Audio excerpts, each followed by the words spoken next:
सोमवार व्रत की कथा। एक नगर में एक बहुत धनवान साहूकार रहता था, जिसके घर में धन की कमी नहीं थी। परंतु उसको एक बड़ा दुख था कि उसके कोई पुत्र नहीं था। वह इसी चिंता में दिन रात लगा रहता।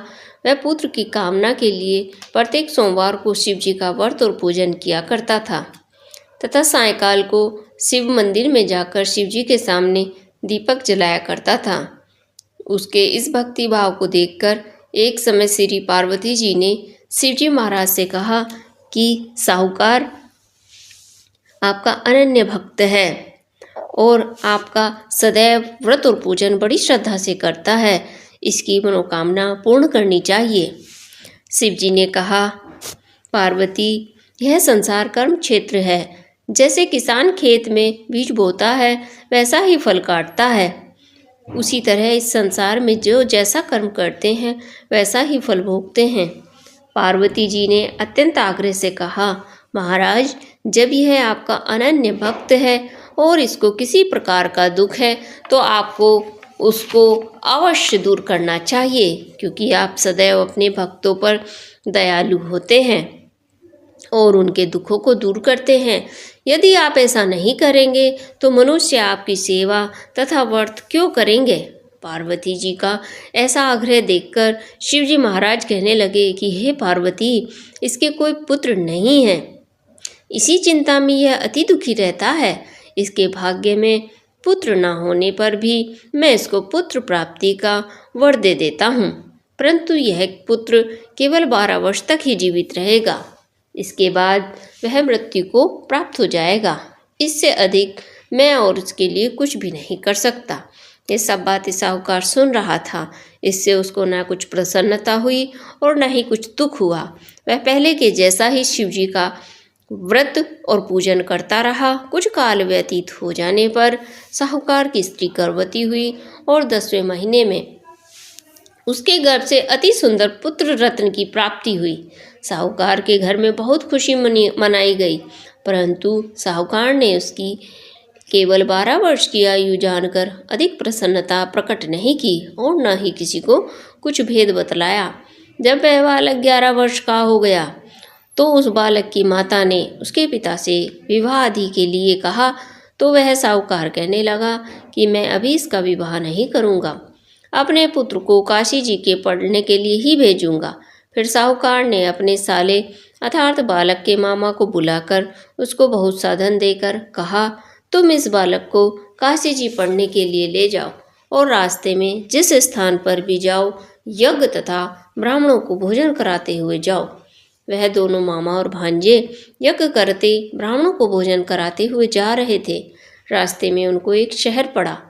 उस शहर में राजा की कन्या का विवाह था और दूसरे राजा का लड़का जो विवाह कराने के लिए बारात लेकर आया था वह एक आंख से काना था।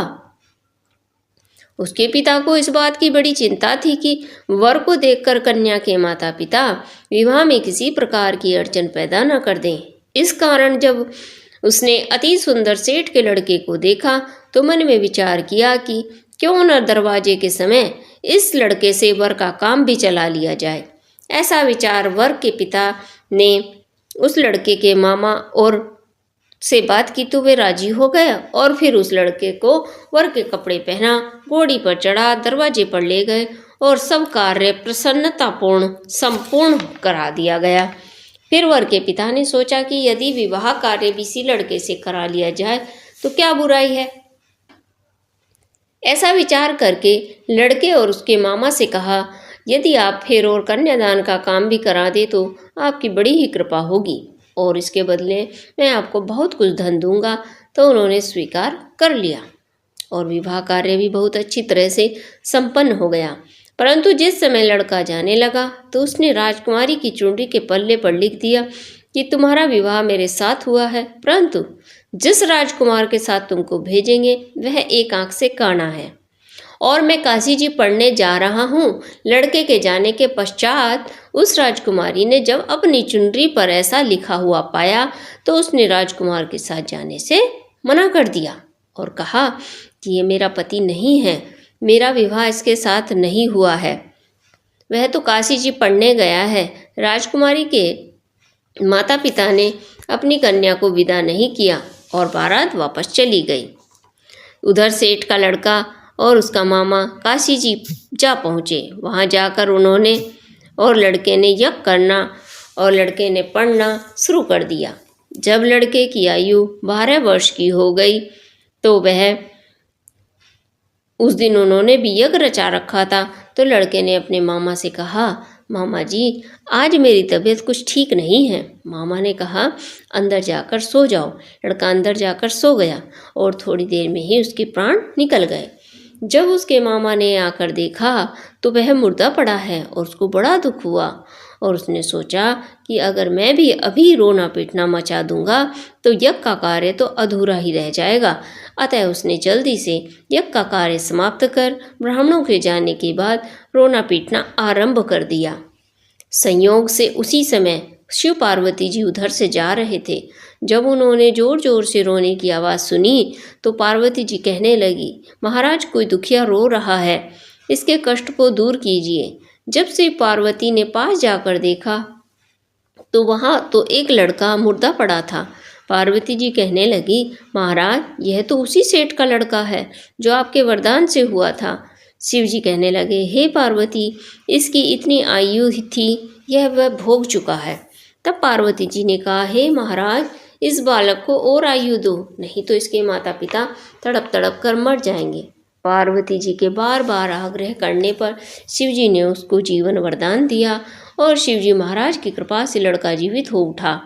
शिव जी और पार्वती जी कैलाश को चले गए। तब वह लड़का मामा जी के साथ उसी प्रकार यज्ञ करते ब्राह्मणों को भोजन कराते हुए अपने घर की ओर चल पड़ा। रास्ते में ऊंची शहर में आए जहाँ उसका विवाह हुआ था। वहाँ पर आकर उन्होंने यज्ञ आरंभ कर दिया तो उस लड़के के ससुर ने उनको पहचान लिया और अपने महल में ले जाकर बड़ी खातिर के साथ बहुत से दास दासियों सहित आदरपूर्वक लड़की और जमाई को विदा किया। जब वे शहर के निकट आए तो मामा ने कहा कि मैं पहले तुम्हारे घर जाकर खबर कराता हूँ। जब उस लड़के का मामा घर पहुंचा तो लड़के के माता पिता घर की छत पर बैठे हुए थे। यह प्रण कर रखा था कि यदि हमारा पुत्र सकुशल लौट आया तो हम राजी खुशी नीचे उतर आएंगे, नहीं तो छत से गिरकर अपने प्राण खो देंगे। इतने में ही उस लड़के के मामा ने आकर यह समाचार दिया कि आपका मेरे बाके बिहार समाचार दिया कि आपका पुत्र आ गया है। तो उनको विश्वास नहीं आया। तब उसके मामा ने शपथ पूर्वक कहा कि आपका पुत्र अपनी स्त्री के साथ बहुत सारा धन साथ लेकर आया है। तो सेठ ने आनंद के साथ उनका स्वागत किया और बड़ी प्रसन्नता से रहने लगे। इस प्रकार जो कोई भी इस कथा को सुनता है, पढ़ता है, मेरे बाके बिहारी लाल, नहीं तो छत से गिरकर अपने प्राण खो देंगे। इतने में उस लड़के के मामा ने आकर यह समाचार दिया कि आपका पुत्र आ गया है। तो उनको विश्वास नहीं आया। तब उसके मामा ने शपथ पूर्वक कहा कि आपका पुत्र अपनी स्त्री के साथ बहुत सारा धन साथ लेकर आया है। तो सेठ ने आनंद के साथ उनका स्वागत किया और बड़ी प्रसन्नता के साथ रहने लगे। इसी प्रकार से जो कोई भी सोमवार के व्रत को धारण करता है अथवा इस कथा को पढ़ता है, सुनता है, उसकी समस्त मनोकामनाएं पूर्ण होती हैं। बोलिए शंकर भगवान की जय।